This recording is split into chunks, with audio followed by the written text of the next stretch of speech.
Mallayya Jewellers, Ottupara, Vadakkanchery. Phone 04884 232 666.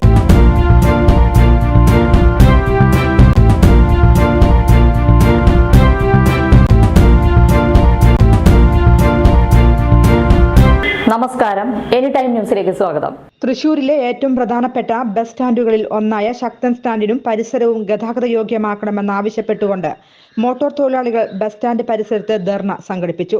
ദിവസവും ആയിരക്കണക്കിന് യാത്രക്കാരും വാഹനങ്ങളും വന്നു പോകുന്ന ബസ് സ്റ്റാൻഡ് വലിയ കുഴികളാലും ഗർത്തങ്ങളാലും തകർന്ന നിലയിലാണ്. മഴ പെയ്താൽ കാനയും തോടും ബസ് സ്റ്റാൻഡും ഒന്നാകെ വെള്ളത്തിൽ മുങ്ങുന്ന സ്ഥിതിവിശേഷമാണ് ഉള്ളത്. നിരവധി തവണ ബന്ധപ്പെട്ട അധികൃതർക്ക് അറ്റകുറ്റപ്പണികൾ നടത്തി ഗതാഗത യോഗ്യമാക്കണമെന്ന് ആവശ്യപ്പെട്ടുകൊണ്ട് നിവേദനം നൽകിയിട്ടും നാളിതുവരെ അധികാരികൾ ഒന്നും ചെയ്തിട്ടില്ല.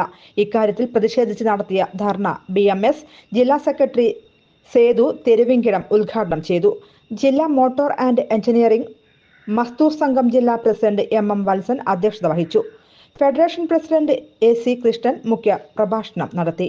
പ്രൈവറ്റ് ബസ് ഓണേഴ്സ് അസോസിയേഷൻ ജില്ലാ president MS Premkumar, bus federation organisation ജില്ലാ പ്രസിഡന്റ് ബിബിൻ ആലപ്പാട്ട്, BMS സംസ്ഥാന സമിതി അംഗം K അച്യുതൻ, PBOA ഇരിങ്ങാലക്കുട മേഖലാ president Sugathan Kallingappuram, general secretary K Harish, Jayan Kolari, Benny Mohanan, NV Vineesh, Manu Jayaraj, KA Mathews എന്നിവർ സംസാരിച്ചു. News desk any time news. കൂടുതൽ വാർത്തകൾക്ക് ഞങ്ങളുടെ ചാനൽ സബ്സ്ക്രൈബ് ചെയ്യുക, Facebook ഫോളോ ചെയ്യുക. വാർത്തകൾ വേഗത്തിലറിയാൻ എനി ടൈം ന്യൂസ്.